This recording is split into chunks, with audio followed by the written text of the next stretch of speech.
Mulai. Ini Bu. Apa kabar Beni? Baik Bu. Apakah Beni tahu ibu panggil ke sini? Tahu karena saya tidur di kelas. Tidak apa-apa Beni. Ibu juga pernah ngantuk di kelas dan tidur. Dan temanmu juga pernah. Itu manusiawi. Tetapi di sini ibu tidak mencari siapa yang salah di sini. Tapi kita mencari solusi atas kesalahan Beni. Saya minta maaf ya Bu. Ya, tentunya Beni punya alasan mengapa Beni tidur di kelas. Saya bangunnya kesiangan gara-gara semalam main game sampai jam 12. Oh begitu. Apakah Beni masih ingat keyakinan kelas yang kita buat bersama? Dan bagian mana yang sudah Beni langgar? Bagian menghormati orang lain dan komitmen Bu. Baik, jadi apa langkah-langkah Beni yang harus Beni lakukan untuk memperbaiki kesalahan Beni? Saya akan tidur lebih awal dan bermain game lebih tahu waktu lagi Bu. Bagus. Kira-kira mulai kapan Beni melakukan itu? Mulai hari ini dan seterusnya Bu. Bagus. Beni sudah berusaha untuk menjadi lebih baik. Ibu doakan Beni akan menjadi anak yang pintar dan lebih menghargai orang lain serta komitmen. Terima kasih Bu.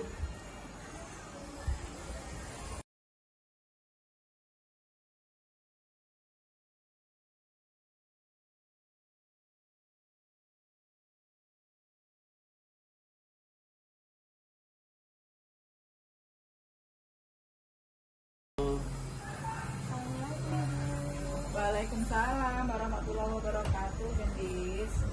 Apakah Gendis tahu mengapa ibu panggil ke sini? Tahu Ibu, karena saya membiarkan sampah di meja saya.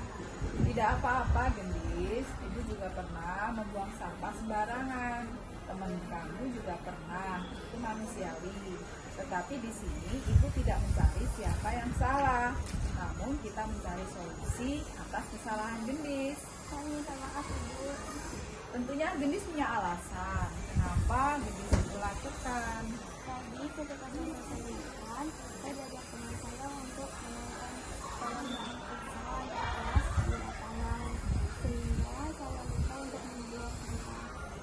Oh begitu. Apakah Gendis ingat dengan keyakinan keras yang kita buat bersama? Dan bagian mana yang sudah Gendis langgar? Ingat Ibu, membuang sampah pada tempatnya. Ya, bagus.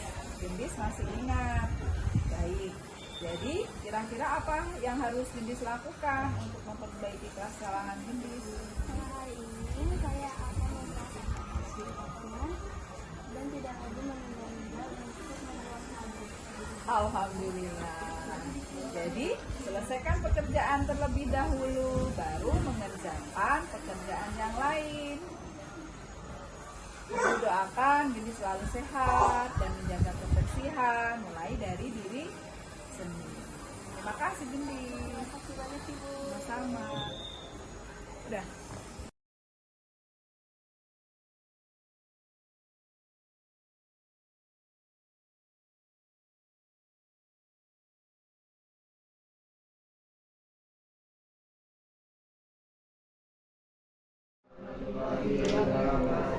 Yang saya hormati pengajar, Bapak, atas kehadirannya, mohon izin hari ini saya akan melakukan diseminasi tentang budaya positif. Jadi hari ini saya bukan bermaksud untuk menggurui Bapak Ibu, tapi kita sharing berbagi praktek baik tentang budaya positif.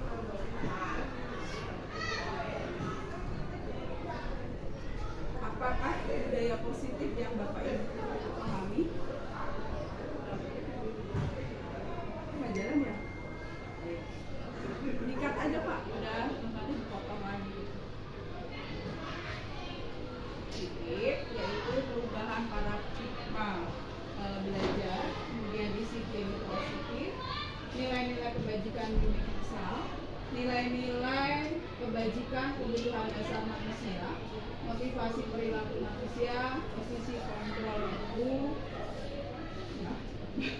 Di budaya positif yaitu paradigma belajar disiplin positif, nilai-nilai dari budaya positif. Pembelajaran dengan paradigma baru. Kemudian budaya positif merupakan perwujudan dari nilai-nilai atau keyakinan universal yang diterapkan sekolah. Budaya positif diawali dengan perubahan paradigma tentang teori kontrol. Selama ini barangkali kita sebagai guru merasa berkewajiban mengontrol perilaku siswa agar memiliki perilaku sesuai yang diharapkan. Oke, ada ini.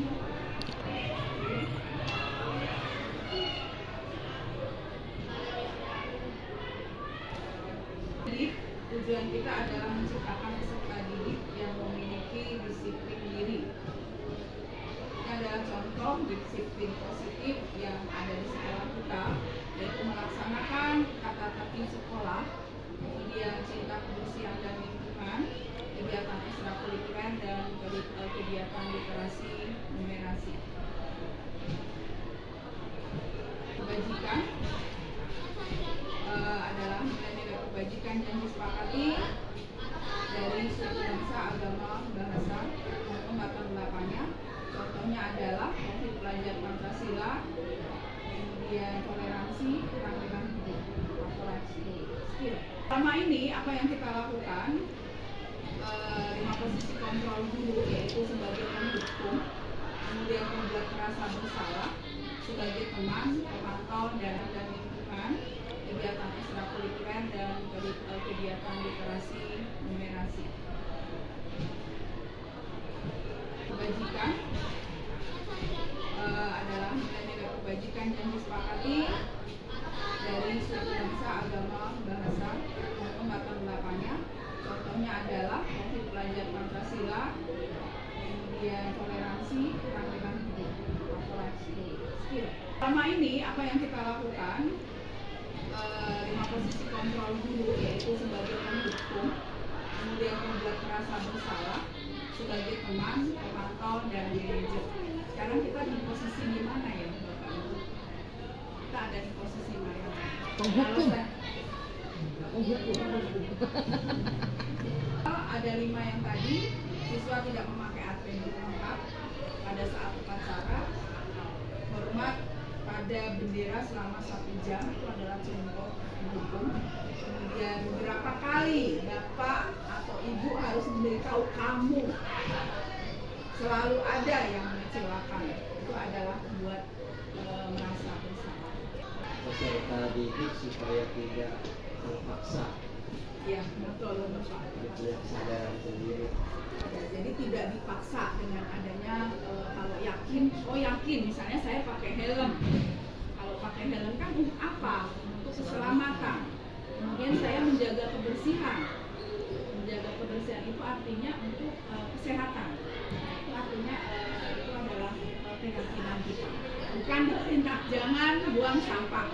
Jangan, pokoknya istilahnya jangan pakai jangan. Kemudian pembentukan keyakinan kelas yang bersifat abstrak.